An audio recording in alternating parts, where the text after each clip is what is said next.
lateral y posterior. ¿Okay? Entonces cuando te dicen tiene lesión de 3 vasos, lo que te están diciendo es que de la desenlace anterior de la circunferencia y cualquiera de los ramos. ¿Okay? 4 da igual las ramas. Eso es importante y por supuesto uno a partir de ahí sabe cuáles son los territorios que irrigan, y al saber los territorios que se irrigan, ustedes pueden deducir, inferir cuál dónde está. Claro, con el trazo del electro se puede saber también. Muy bien, ahora vamos a empezar con lo que es la clase de hoy, que es el pericardio. Vamos a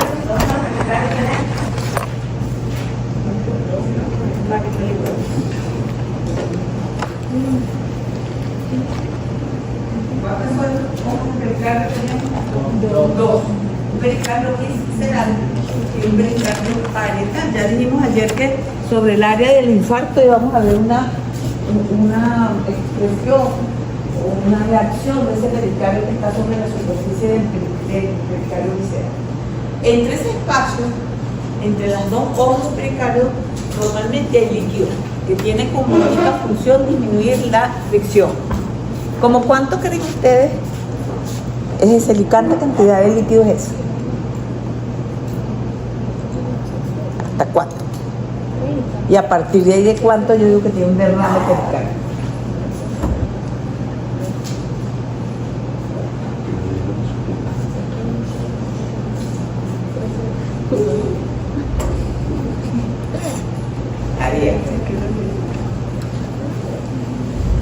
¿3 qué?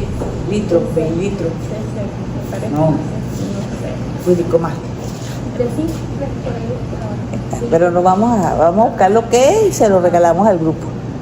Ella es la que nos responde siempre. En el líquido, el espacio pericárdico es el líquido, ¿verdad? ¿Cuánto es ese normalmente?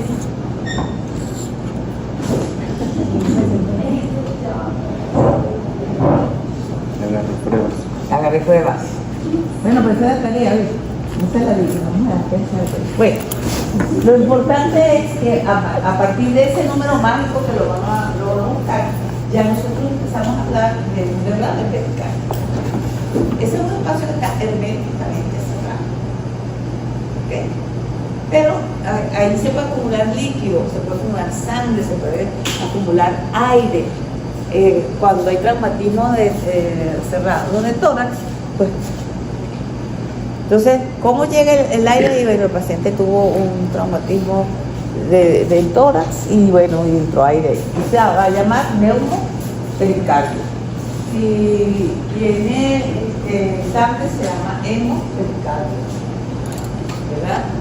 Y si hay linfa, kilopericardio. ¿Ok? ¿Me agarran? Sí. O sea, lo que se vaya y eso le vamos a poner lo que se está contenido ahí más pericardio. Y eso no significa que este pericardio esté inflamado.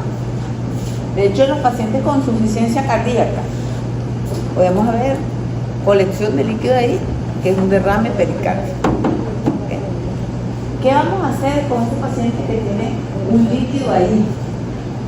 Hay que sacárselo porque va a ser un taponamiento cardíaco. Se nos va a morir de eso. Entonces tenemos que hacer un drenaje de ese líquido y a veces los hacen espectaculares. Se quedan con las heridas. Lo hacen escollado, ¿verdad? No vayan a hacer que le vayan a hacer una puñalada trapera ahí. Y por supuesto, ustedes tienen que saber qué van a hacer. Y todo eso pensando que eso es inflamatorio, infeccioso. ¿Para dónde lo voy a mandar? Para un cultivo. Lo vamos a mandar para el laboratorio clínico, para el laboratorio donde le sacan a uno la sangre. Pero yo pienso, estoy sospechando que ese paciente que tiene un cáncer de pulmón o tiene un cáncer de mama y de repente le aparece un derrame una colección de líquido allí en Ciudad pericárdica por continuidad. Parece que ellos viven en ese edificio, en esa mancomunidad, tal pulmón,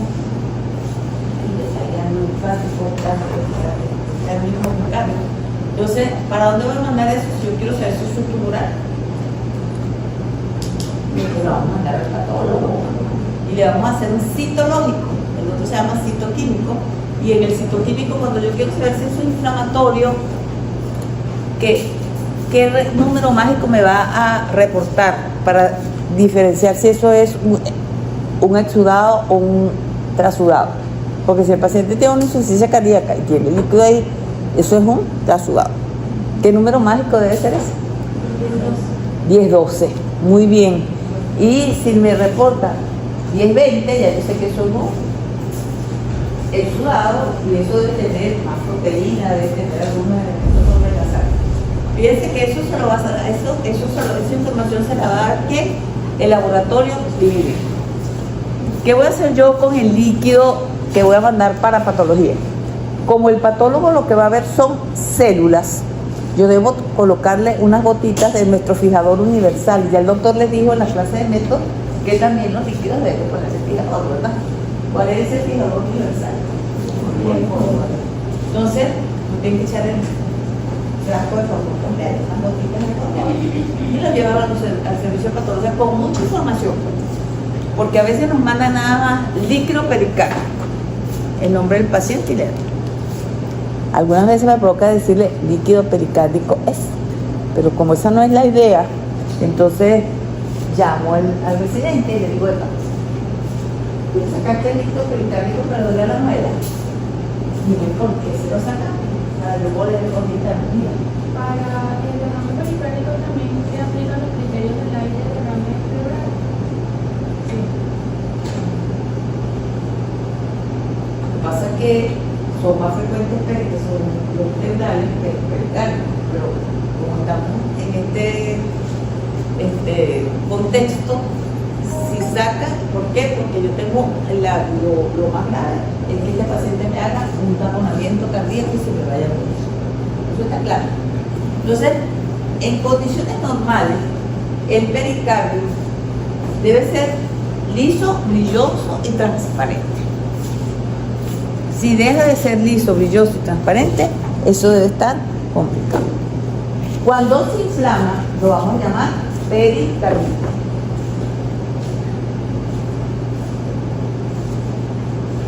Y si es una pericarditis, eso es una inflamación. ¿Y cómo se clasifica la inflamación? Eso es esto, se ve. ¿Cómo la clasificamos? En general, la inflamación. Aguda y crónica, ¿verdad? Sí. Sí. Y también las clasificamos según el exudado, ¿verdad? Porque no toda inflamación es infección. Entonces, según el exudado, puede ser feroso, puede ser fibrinoso, puede ser hemorrágico, puede ser purulento, ¿verdad? Ya yo les dije que esto era un espacio herméticamente cerrado. ¿Cómo puede llegar cualquiera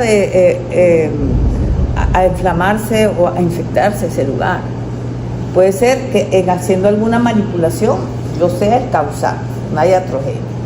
Pero por continuidad, por el pulmón, de los ganglios o alguna colección en el medio intestino, puede llegar ahí. ¿Ok? Por vía hemática es más frecuente, por vía linfática también. Entonces, esas son las vías por lo cual a ese espacio herméticamente sellado pueden llegar a microorganismos para inflamarlo, para infectarlo.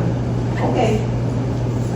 Pero ya les dije que no toda inflamación es infección, porque si yo tengo un paciente que tiene pericarditis a repetición, porque el paciente tiene un lupus, y en el lupus hay una policerositis, cada vez que se decompensa, se activa la enfermedad, empieza a tener derrame pleural, derrame pericárdico y bueno, y al principio eso es seroso, pero con el tiempo puede transformarse en fibroso.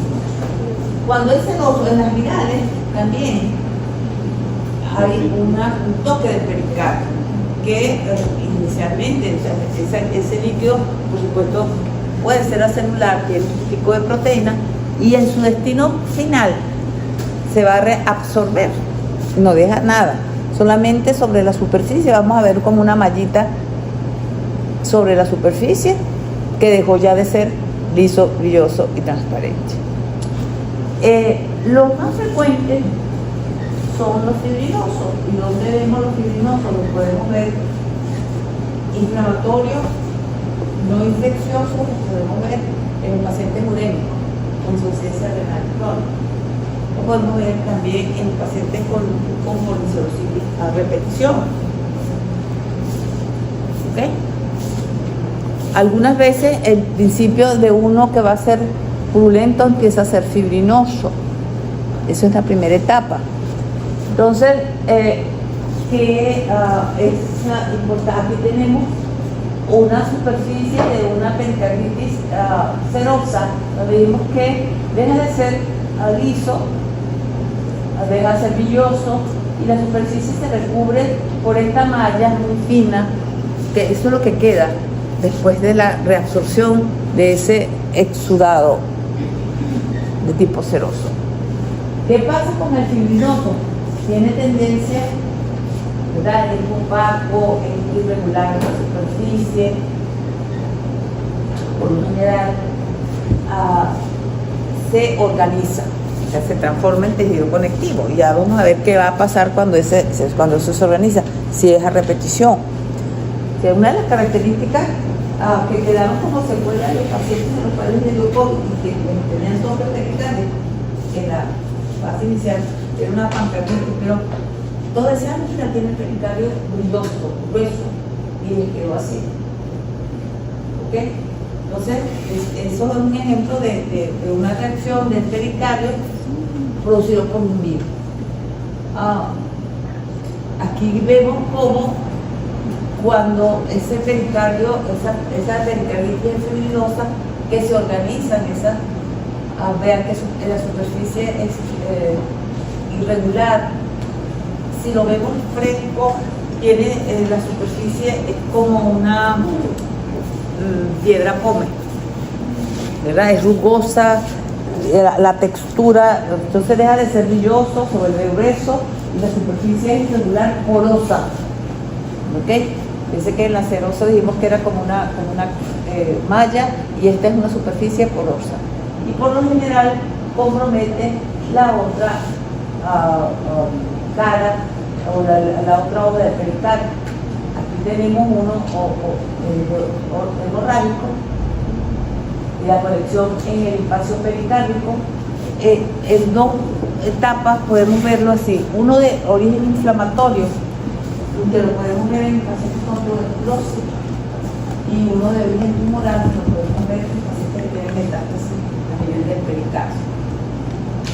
Cuando llegan con una jeringa, los residentes, miren que este es un paciente que está en cama, que tiene un antecedente de un CA de mama, tiene un derrame pericárdico, y acabo de tomar la muestra y ya la muestra inmediatamente nosotros la procesamos. Por lo general es casi seguro que íbamos a encontrar células tumorales de esa metástasis que está ahí en el pericardio, no es de un tumor primario de hecho. ¿Okay? Con la tuberculosis es más difícil porque nadie la quiere, nadie la piensa. El paciente tiene antecedentes o no tiene antecedentes, dice que lo vacunaron y uno no sabe si esa todavía tiene defensa. Con el déficit proteico, algún boom de la tuberculosis, y los pacientes inmunodeprimidos también se ve la tuberculosis. Entonces hay que pensarlo. Si yo no lo tengo aquí y si lo niego, porque pasa igual que con el Chaga, nunca lo voy a hacer un diagnóstico, ¿verdad? Pero yo estoy allá en el Luis Gómez López, donde está el servicio de neumonología, y entonces nos llegan con mucha frecuencia, pero llegan ahí porque eso es un hospital de referencia. ¿Sí? Muy bien. Entonces, tener en cuenta ahora, los purulentos debe ser de algún agente infeccioso, de todo lo que ustedes estudiaron en microbiología se pueden ver. ¿Qué va a pasar con el purulento, ¿qué va a pasar con el hemorrágico si usted no lo drena? Usted le puede morir de un tamponamiento o se puede organizar. ¿Y qué va a pasar cuando eso se organiza? Pues se transforma, perdón, este es el visceral, este es el parietal. Y se organiza, vamos a tener unas bandas de tejido conectivo. Va a pasar a ser crónico. Todas las que se organizan pasan a ser crónico. Y esas bandas de tejido conectivo, por supuesto, van a comprometer la función, pero por eco hacen el diagnóstico, entran los cirujanos cardiovasculares y le hacen ventanas pericárdicas y hacen como una toalete de ahí. A veces colocan allí esteroides y mejoran. ¿Del purulento o hemorrágico? De los tres que se organizan, fibrinoso, el hemorrágico o el purulento. Si no se hace el drenaje a tiempo, eso se puede organizar, y en esos organizados pueden llegar a ser estas bandas de tejido conectivo que unen ambas hojas de pericardio. Y estos son elementos que vienen de lo que hacen los cirujanos, que si debe ser liso, brilloso y transparente, vean que está grueso, que está opaco. Y este es un corte histológico de esta pleura del paciente, que dice que aquí está el miedo de la elección porque tiene tejido de granulación y tejido conectivo. De que esa es la vía. Y cuando vemos eso, hacen diagnóstico de una pericarditis adhesiva, cuando están esas bandas de tejido conectivo. A veces no se reabsorbe del todo porque entre estas ventanitas o saquitos va a quedar siempre un pico de ¿okay? Y por eso cuando lo hacen por eco ven que todavía hay presencia de líquido. Muy bien, aquí están, veanlas cómo se ven ambas hojas de tejido de ambas hojas de pericardio, y aquí está la superficie. Esta es una pericarditis adhesiva. Muy bien, pero a veces se pega ambas hojas de tal manera que no se pueden separar. Es como si hubiesen metido el corazón en una cajita. El miocardio puede estar bien, pero si usted ese pericardio, las ambas hojas de pericardio va a tener un compromiso en la función, puede entrar en insuficiencia cardíaca, porque tengo el pericardio no me deja expandirme ni me deja contraer como debe ser. Y esa pericarditis donde ambas hojas de pericardio están unidas se llama pericarditis constrictiva.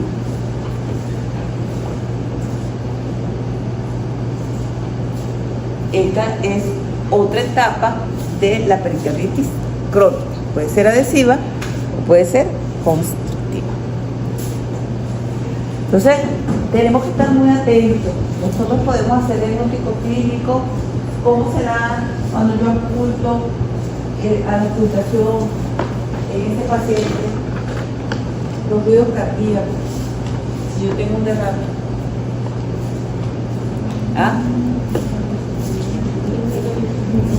Están disminuidos, ¿verdad? Están disminuidos. Entonces, tengo un antecedente, el paciente acaba de pasar un proceso viral, tiene cansancio, además de que tiene comprometida la fracción de eyección, yo después tengo que pensar, o el paciente es hipertenso, está en insuficiencia cardíaca porque hizo una descompensación o hizo una crisis hipertensiva, o hizo un infarto, y con el infarto hizo una insuficiencia cardíaca. Entonces, todos esos casos, yo tengo afectado otra estructura del corazón, pero es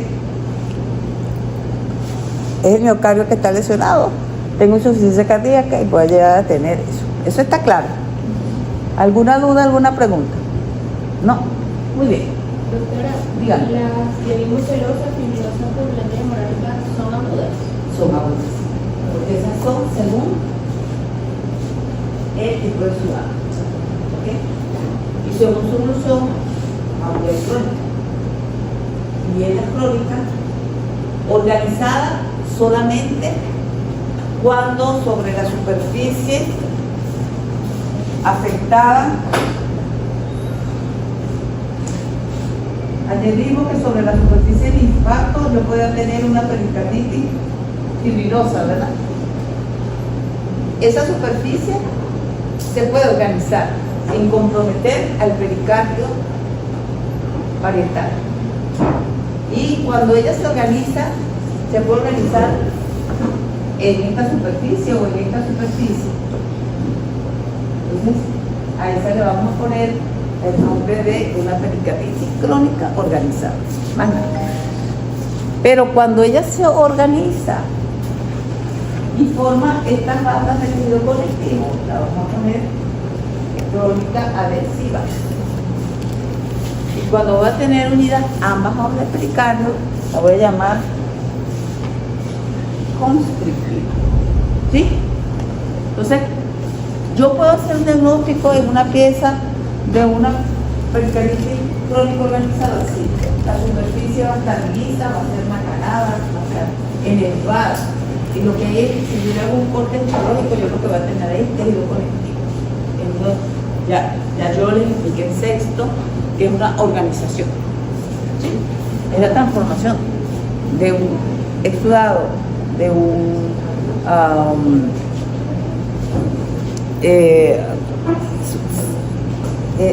la organización se ve en los trombos y se ve en los exudados.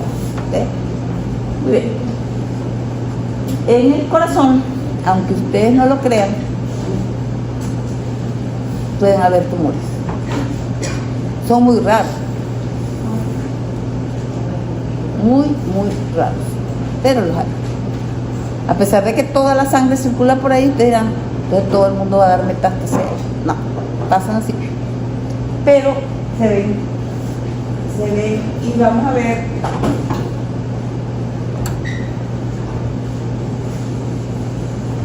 los más comunes, los más frecuentes.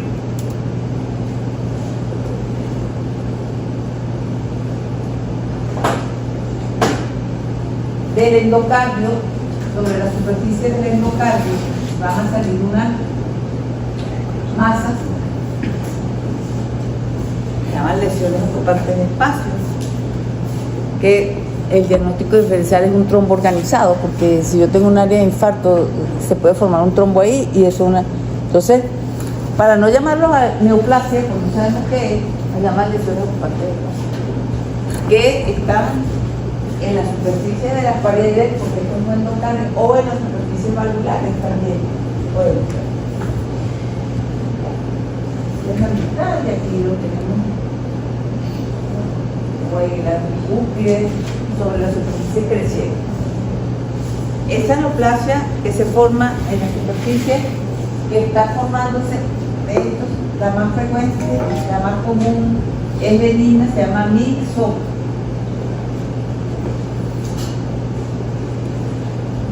Pero yo puedo tener, aquí hay tejido blando, aquí hay miocardio, aquí hay vaso, todas las neoplasias benignas que vimos en tejido blando, las podemos ver ahí, podemos ver fibromas, podemos ver lipomas, pero son poco frecuentes, Entonces, si estas neoplasias, este myxoma es frecuente, se ve en pacientes jóvenes, y el diagnóstico lo hace porque de repente está creciendo en el tracto de salida y compromete la salida de la sangre y la paciente va a hacer una clínica de pérdida de conciencia, es un stroke, y llega la bebé y uy, no tiene nada, la oculta, siente que hay turbulencia, lo mandan a hacer un eco y le encuentran. Esta es una paciente que fue para de 14 años de edad. Cuando la trajeron aquí a emergencia, dijeron que lo que tenían, lo que ellos llaman PTT, que es una crisis existencial, por conciencia. Y por supuesto, cuando uno a esa masa le hace un corte histológico, por eso se llama myxoma, ven estas células que tienen una forma alargada, con estroma laxo, eso es lo que uno ve en un myxoma. son benignos, son frecuentes. Sobre las superficies valvulares se pueden encontrar otros que se llaman fibroelastomas, son menos frecuentes. ¿Qué pasa con los fibroelastomas que están en las superficies valvulares? Como son chiquitos, se van desprendiendo y el paciente en la primera clínica queda también en pérdida de conocimiento, como hace de enfermedad cerebrovascular de tipo isquémica por el desprendimiento de eso. Y por eco se ven muy bien. Es como si la superficie valvular tuviese mucho como ramita. Eso se llama fibroelastoma, son poco frecuentes. Entonces, recordar que la mayoría son benignos, pero si yo tengo un fibroma o si yo tengo un lipoma que está creciendo en el músculo cardíaco, me va a comprometer la función. Y yo no lo puedo resecar. Ni le va a dar quimio, ni le va a dar radio, aunque es benigno. Entonces, cuando eso se diagnostica en edades tempranas de la vida, que son benignos, pero son de partes blandas, el pronóstico es muy sombrío para ese individuo. Estos no, porque estos lo resecan y el paciente, a esta muchacha ya es una señora que es esta mamá, y la siguen en el tiempo para ver cómo está. Ahí está seguro que lo resecaron todo, pero igualito hay que seguirlo en el tiempo. ¿Okay? Muy bien.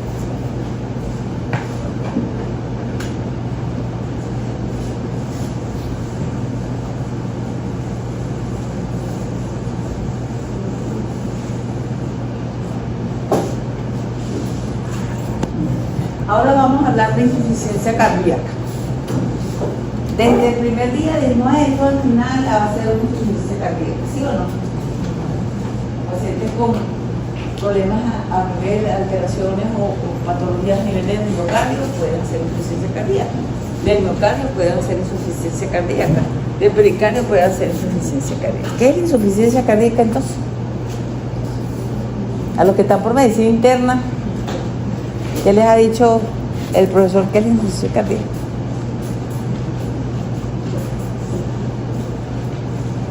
¿Cuántos tipos de insuficiencia cardíaca le han dicho? Diga.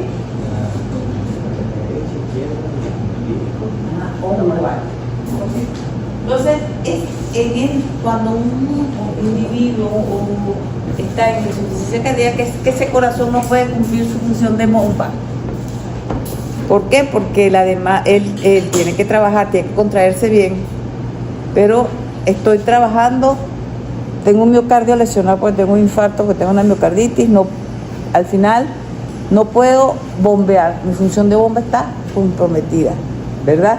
Y por supuesto el aporte de oxígeno a los tejidos también, porque entonces el corazón yo no tengo mi capacidad de resolver problemas o de hacer mi trabajo, y todos los órganos que van a depender de él van a estar afectados. Muy bien.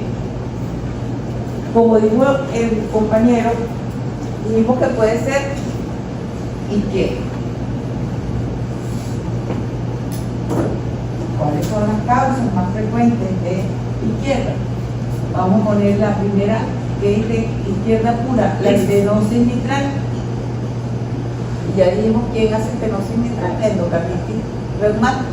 Dijimos que la aurícula está gigante, muy grande, que aquí va a haber turbulencia, y va a quedarse más sangre aquí, no va a pasar por aquí. Entonces, ¿a dónde queda esa sangre que no puede, drenar para el ventrículo? Se queda en la aurícula y de ahí para arriba, en forma retrógrada. ¿Quién es el órgano que le llora a la parte izquierda del corazón? El pulmón. Y va a pasar que el corazón no puede trabajar, no puede funcionar, y el corazón está lleno de agua. Así se pone, es un edema, es una insuficiencia cardíaca izquierda. El paciente le va a llegar con síntomas de disnea. Si usted lo oculta, va a tener crepitante. Desde la puerta usted dice, ese paciente debe tener una insuficiencia cardíaca. Entonces tenemos el pulmón, el primero. Pero como aquí no está llegando sangre sistémica al resto del organismo, por supuesto, vamos a tener compromiso de los riñones. Y como el riñón dice, me está llegando menos sangre, pero yo tengo un sistema con el que puedo mantener la volemia, ¿quién se me va a disparar ahí? El sistema angiotensin-aldosterona, que él lo que va a hacer es a mantener la volemia, no va a mantener el volumen ahí. Pero eso a su vez, ¿qué va a pasar con él? Va a retener líquido. Entonces, si yo tengo un paciente que tiene un edema en pulmón, va a tener un edema en otro lado producto de eso. Entonces, aquí tengo edema, ¿verdad? Pero yo puedo tener ese edema en otro órgano, producto de ese sistema que tengo de alarma, ¿ok? Entonces, el cerebro es un órgano que necesita sangre oxigenada. Entonces, podemos tener algunas alteraciones en la función, ¿ok? Muy bien. Pero a veces no es solamente izquierdo, sino que puede ser derecho. Pueden haber derechas puras, sí. Entonces aquí, izquierdas puras, infartos, estenosis del aparato valvular mitral, ¿verdad? Y todo lo que comprometa la función de bomba y de manejo de presiones del lado izquierdo. Por eso los pacientes hipertensos en una crisis hipertensiva pueden entrar en un edema agudo del pulmón. ¿Sí? Si una crisis hipertensiva le va a llegar un edema agudo. Muy bien. Del lado derecho podemos tener insuficiencia cardíaca cuando tengo un problema de la sangre que debe llegar al lado derecho del corazón. Tengo un problema de pulmón, porque el pulmón se afecta también. Yo tengo un cor pulmonar que puede ser agudo o puede ser crónico. Agudo, tengo un tromboembolismo pulmonar. Se me obstruye la salida del tronco de la pulmonar y hago un poco pulmonar. Pero crónico, todos los pacientes que tienen pulmópatos. Vamos a tener, ayer yo les dije que normalmente debe ir hasta 0,5 y toda vez que tiene la pared más gruesa en esos pacientes. Pero vamos a tener un órgano que está conectado con él, que va a estar aumentado de tamaño, en la insuficiencia derecha, que va a ser el hígado. Dijimos que puede tener una congestión pasiva crónica. Que en los libros antiguos de medicina interna hablaban de una cirrosis cardíaca, porque la fibrosis es alrededor de la vena central y no de los espacios porta. ¿Okay? Entonces aquí tenemos no solamente una congestión del hígado, sino también del vaso, y podemos llegar a hacer hasta una hipertensión portal. Entonces tengo el lado izquierdo no me funciona porque tengo un infarto, o el lado derecho no funciona porque el paciente tiene un problema pulmonar, estoy congestivo, porque esa sangre que está del lado izquierdo, del lado derecho no está oxigenada, por eso se llama congestión pasiva. Muy bien, pero como esto trabaja en conjunto, no es que yo soy de izquierdo y tú verás si tú trabajas o no trabajas del derecho. Entonces por eso hacen la que dijo el colega, que es la conjuntiva o la global. En esa global tengo comprometido del lado derecho, del lado izquierdo y del lado derecho. Entonces tengo edemas y riñones, puedo llegar a tener así. Tengo derrames pericárdicos, derrames pleurales. Por supuesto, él está, como dicen en el argot, tengo un paciente encharcado. ¿Qué tengo que hacer yo con ese paciente que me llega a la emergencia? Que desde la puerta usted dice, ese paciente no puede, se está ahogando en su propio líquido. Puede ser porque tuvo un infarto, puede ser porque tuvo una descompensación de su tensión arterial, puede ser un paciente chagásico, ¿verdad? Porque tiene ese corazón dilatado, esas paredes las tiene delgaditas y no cumple la función de bomba. O sea, no solamente a los infartados le da edema de pulmón. ¿Okay? Recuérdense que en las miocarditis ese corazón puede compensarse con mucha frecuencia y a ese paciente llegarle a ustedes en anasarca. ¿Ok? Que no se pueden poner los pantalones, las pijamas y vienen envueltos así como en un sari y no pueden respirar.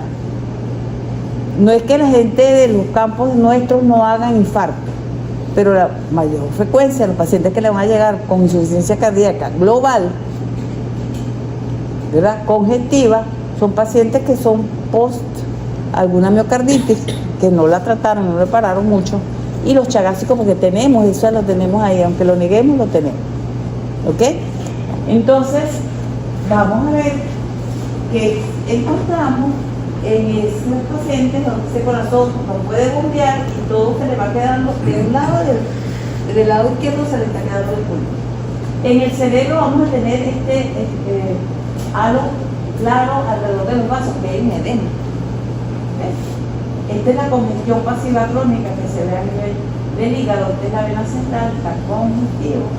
Aquí tenemos, por supuesto, un edema de pulmón, los espacios alveolares están llenos de líquido.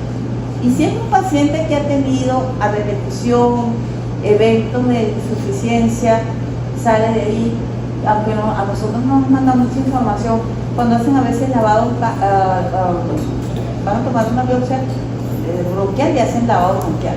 Y en los líquidos nosotros encontramos los macrófagos cargados de nocidiferina, ¿verdad? Entonces, en una insuficiencia cardíaca crónica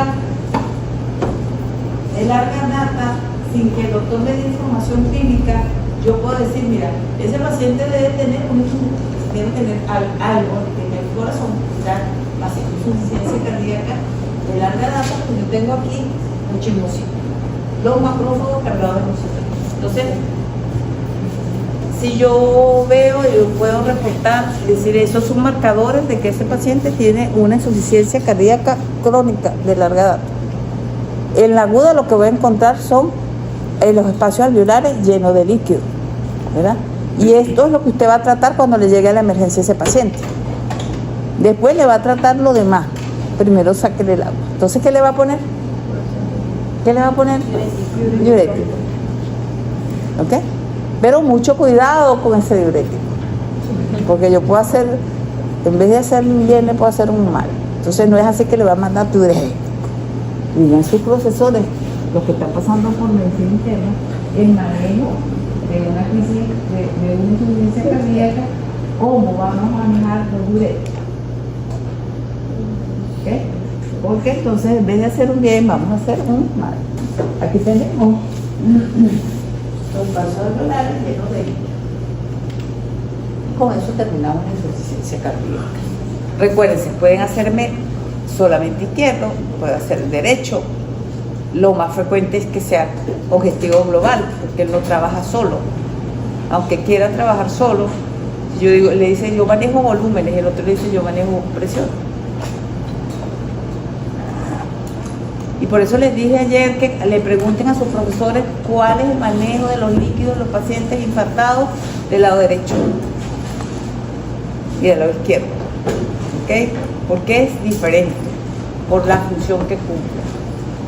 Y que ese paciente que está en insuficiencia cardíaca global tiene afectación de la volemia y van a haber órganos que necesitan, por su naturaleza, sangre oxigenada y que están siendo, a pesar de la redistribución de la volemia, es lo que está, cuando se dispara el sistema renina-angiotensina-aldosterona, eso es agua, pero no está oxigenado.